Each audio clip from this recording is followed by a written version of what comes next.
Okay, we need to get in, take whatever we can find, loot this place, and get out fast before the purge are coming. There must be something here. There must be something I can use. Something's Groot. No, that's the wrong universe. There must be some kind of weapon. Something I can. Bingo.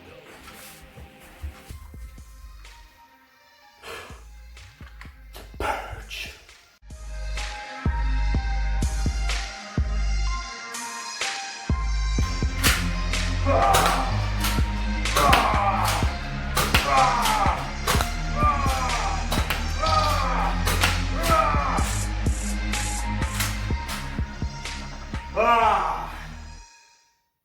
Damn it! Woo! We just made it out alive. I had to flee the scene to get away from those purge, which usually is the case when you're playing Corse Space. More or less the entire game is about you trying to stay alive, salvage and get whatever you can from the crates or people on the environment that you're in. This game is from Battlesystems. You might remember last time I did a review on their city block core set terrain, and I promised you to do something on their game Corse Space, and that's what I'm bringing to the table today.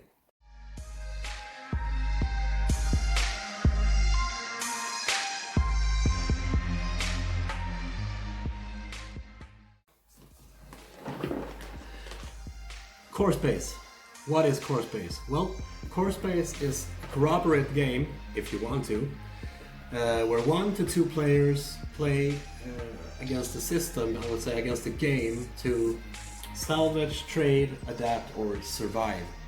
And the missions is usually get in, get things done, and get out. If you spend too much time in there, you're going to have a bad time. And if you're like me, greedy, you're going to have a terrible time. Because these people, or these robots, the Purge, well, they're out to get you. And they want to turn all bionic masses into fuel. And the more time you spend in there, the higher the threat level will get, and the more complicated it will be to get out of there again. And Corse Space is a skirmish game, which means that you can basically do whatever you want to do with this game. If you want to pretend that you fly through a portal and get out in medieval times, well, you do it. You have a ruler, so you don't really have to have a grid on everything. You can just measure it up. It's a really fun and fast game. It's quite easy to learn. Let's take a look in the box.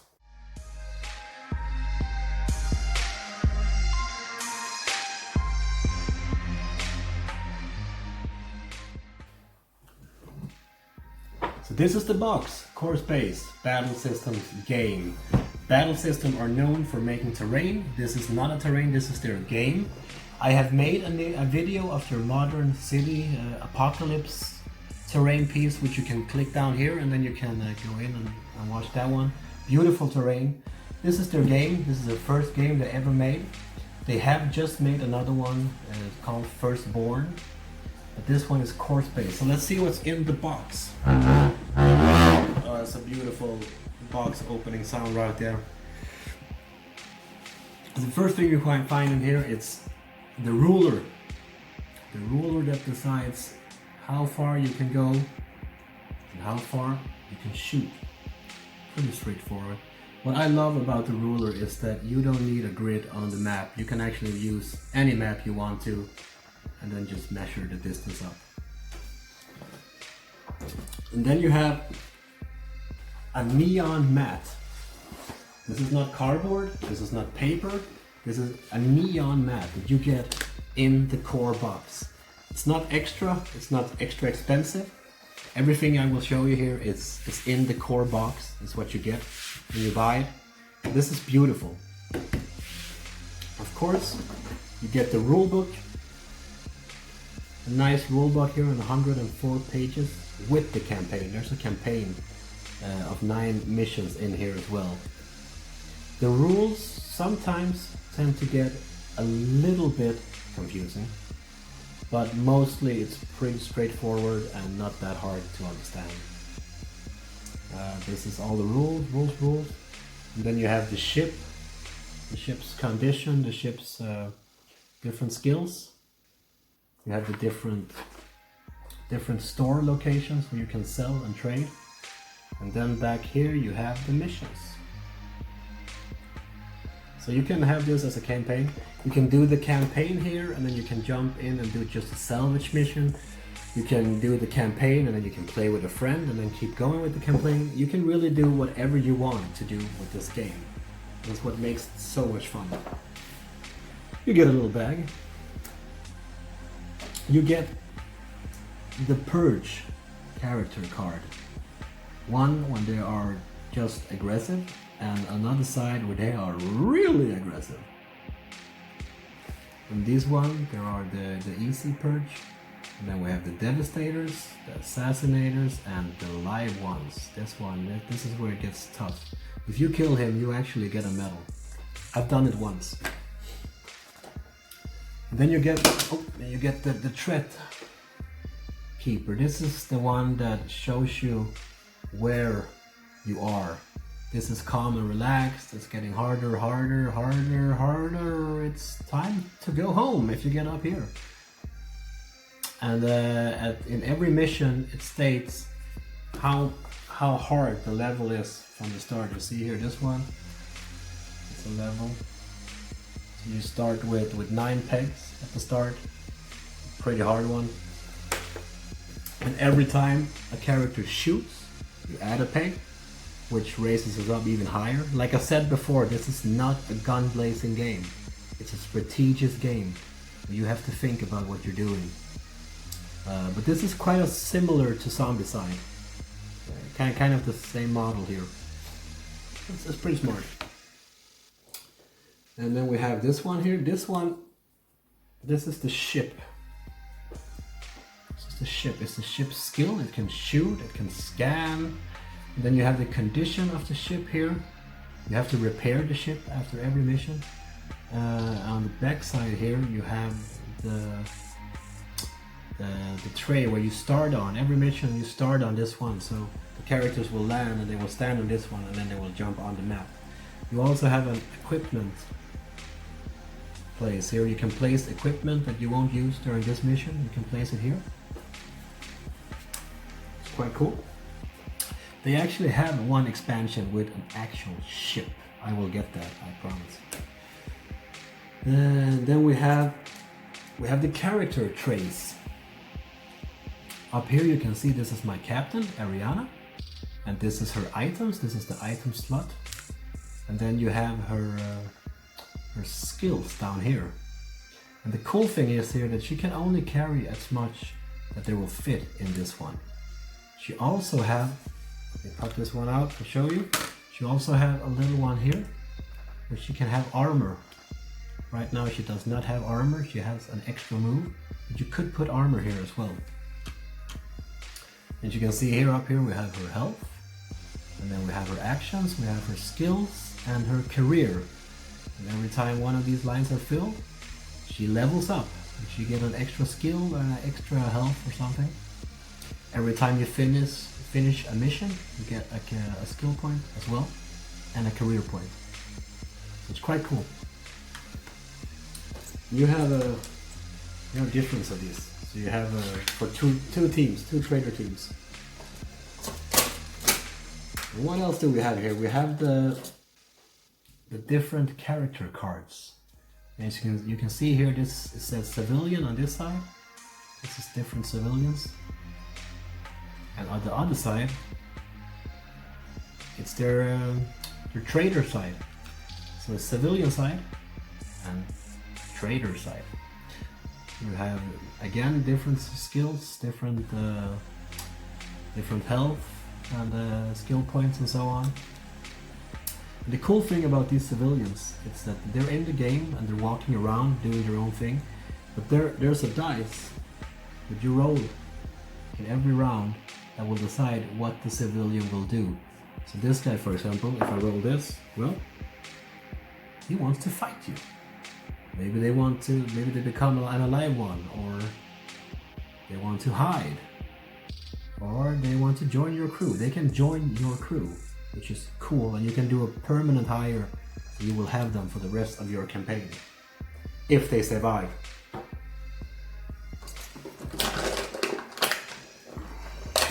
And then you have different kinds of other dices here. You have the shoot and hit dices.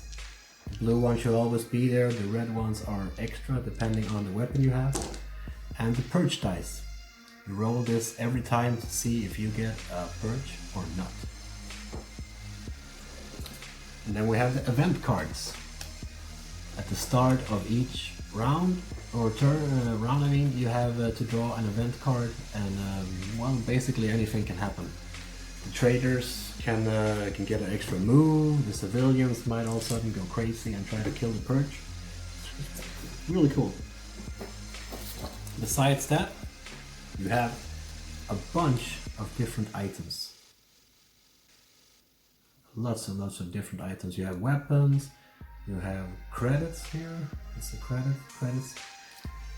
You have combat jackets, you have all kinds of different things.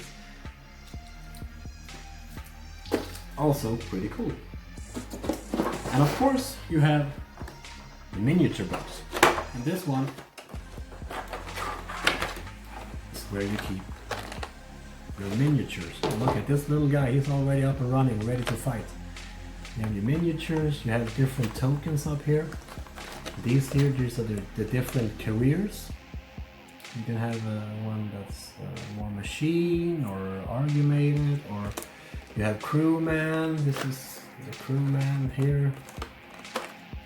Crewman, and of course everybody has different things that they know. The first player token. This is if you have an objective. If you have searched the room, if the player has activated or if it needs help, and so on. And then you have the different kinds of pegs. There's a lot of different pegs here. Let me show you where they go. As I told you before, you have different things here on the character board. These yellow ones, they're ammunition. So you load them up in every start of each new mission. You load up. So you have a full one at the start of every mission. Now we have the skill pegs. And as you see here, this one has 4 in the skills. 1, 2, 3, 4 across, put in. So she has 1, 2, 3, 4 skill pegs. And the green ones are, well, you guessed it, it is their life, HP, and she has 1, 2, 3, 4, 5. So she needs 1, she needs 2, she needs 3, 4, and then we have number 5. Really cool system. I love this system. And every time Ariana shoots, if she shoots somebody now, bang, it will go right on the threat level. Oh man, I just destroyed that one. It goes right on the threat level. And of course, you have these pegs as well, the black pegs. And they're the one that determines how hard the mission will be from the start. So maybe you have a mission that starts at level 4, maybe, let's say 4, at relaxed. And then Ariana shoots, bam! It goes another threat level, but it only happened once per turn. So if her fellow friend shoots another time, nothing happens. And then we just take a close up on all the miniatures. I paint all my miniatures. I couldn't live with an unpainted miniature game, so I paint them. And then we have, I'm about to say, the last thing, but the coolest thing at all, the terrain pieces. There's a lot of terrain pieces in this game. And you get, again, you get all of this in the core box.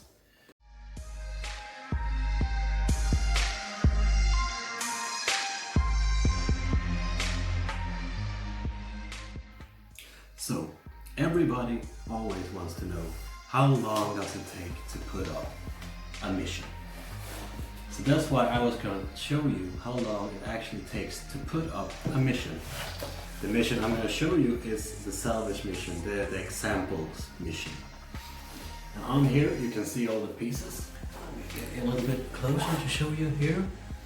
We have all the walls and all the connections and all the little furnitures and where the people are supposed to be and the loot boxes. So let me start putting this together and let's see how long time it actually takes. The thing is, I've done this a couple of times, and of course the more often you do it, the faster it gets. I would say that usually it takes me about half an hour to put up an entire mission. But it depends. I mean, is there multi-levels? If there's multi-levels, it will take longer time. It's simple as that. If it's only one level, well, it will be faster. This is all the pieces. Let's get started. I lied. It's not all the pieces. All the clips were missing. I'm such a liar. I'm sorry, people. Every piece is connected with clips that looks like this. Different shapes, different angles on them. Some straight ones there as well. A really, really simple system, I think, to make beautiful terrain. There. Now, let's get started.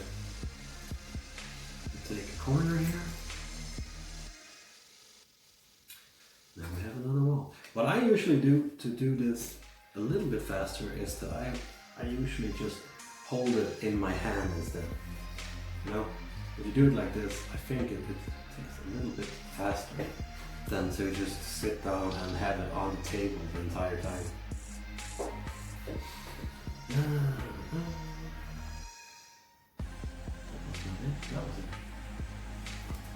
You know what? For everybody's sake, I'm gonna take the time and I'm gonna fast forward this and just stop talking.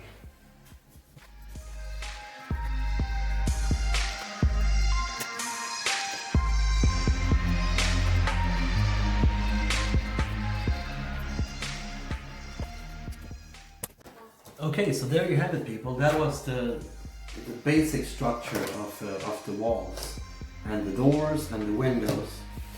Now really all that's left is to put on the furnitures. So let's start doing that. There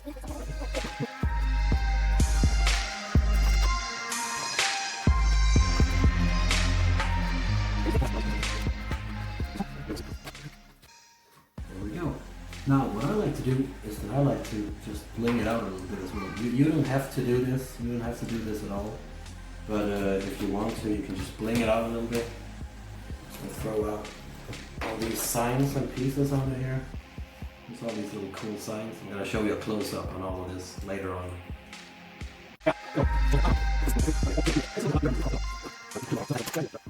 There. Now I'm done with the basic. This is the basic. Now what we have left is, of course, the most important part in a scavenger hunt is the crates. And this one is a bit confusing. As I said here, it says 1, 2 in the big ones, and it said 3 in the little ones, and then this one, this is rare. One rare small item, one rare big item should be among these. So there's one big item and 2 small items in every big crate. And there's 3 small items in every small crate. And one of them is a small rare and a big rare. Let's get on with it. I haven't showed you the crates yet. They're actually really cool. These are crates that you find items in. So I will take off the lids. Take off the lids. There we go. Now we fill them up with goodies. I'm gonna take my hand down here. I'm gonna pick 1, 2, 2, 3 small items. Then I close my eyes because I'm not a cheater. And then I put these small items in the small box. There. And then we have the big box. Remember, it should be one big item. And then we have two small items. 2 small items. If I could just pick a small item. Now I only get the big ones.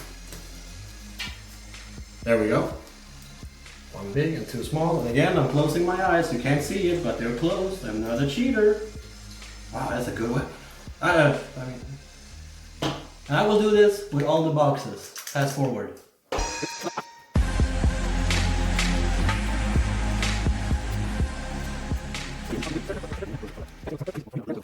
So on the map, again, you can see all the furnitures where it's supposed to be, but you can also see where the boxes are supposed to be. There. So that was it. Really now, all that's left is to bring out the ship, put it where the airlocks are. One is over here. Let me show you that. On the map you have the airlocks, you have them, they look like this. There's one. And then you have these points here. There are where the purge are going to come. So it's these ones here.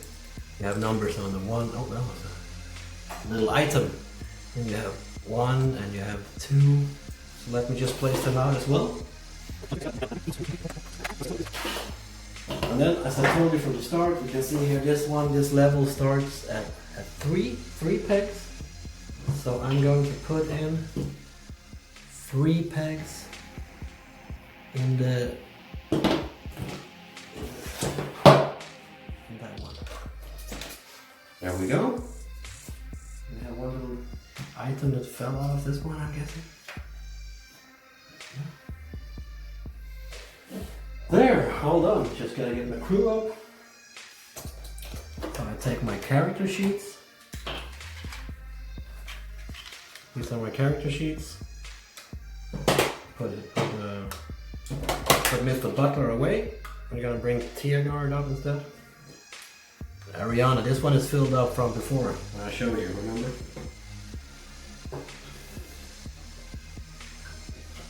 So I'm just gonna fill these ones up as well, so they're ready to go.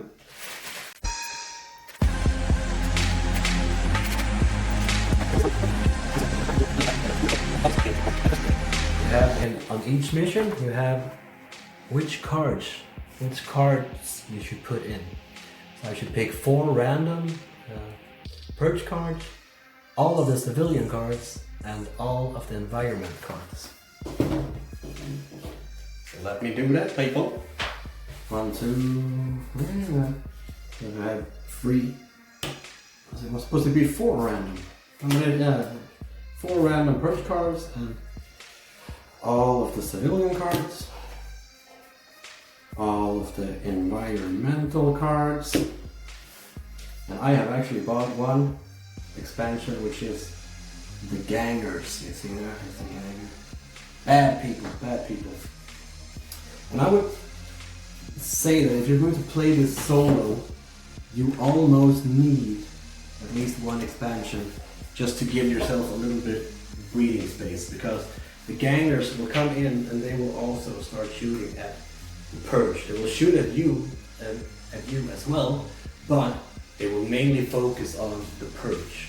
So they give you a little bit of space, they give you a little bit of breathing. I've played this sometimes only with the purge, and it gets a bit hard actually. But that was it. That was the build up, that was the process. It took me about 25 minutes. It's not that bad. I don't think it's that bad. People always say that it takes so much time, but look at this. 25 minutes, people, and this is what you get.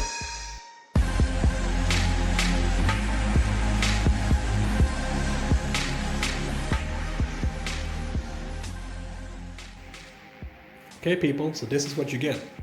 25 minutes building and even less time tearing it down. I think tearing this down takes about 10 minutes maybe. So it's not that bad when you see what you get.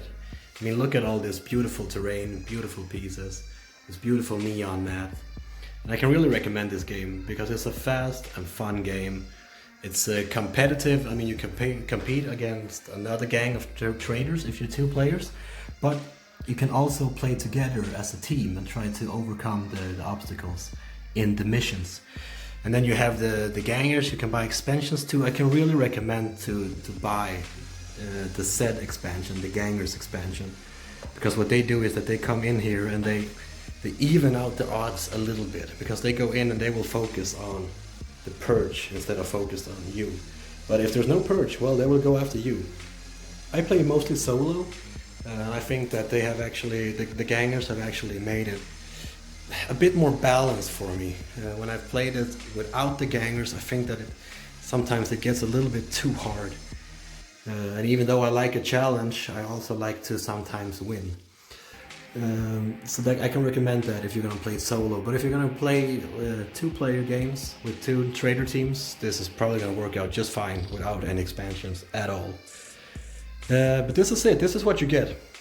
All of this, all these cool things. If you like it, go in, take a look at Battlesystems. They have a bunch of other terrain as well. As I said, Firstborn is coming. Don't know when, but I guess it's gonna come out. That's it. Let's take a look at the other miniatures over here. This is the other ones that I haven't put out yet. I usually just leave the purge in the box until I'm gonna use them. I think it's a little bit easier. It takes so much place on the table otherwise. And there you have it. There you have the other pieces, the cards. So that's it. That was it. You've been watching Jenders Gaming, and if you liked what you see, please subscribe. Hit the like button, comment, tell me what you thought about it, and more videos will be coming out soon.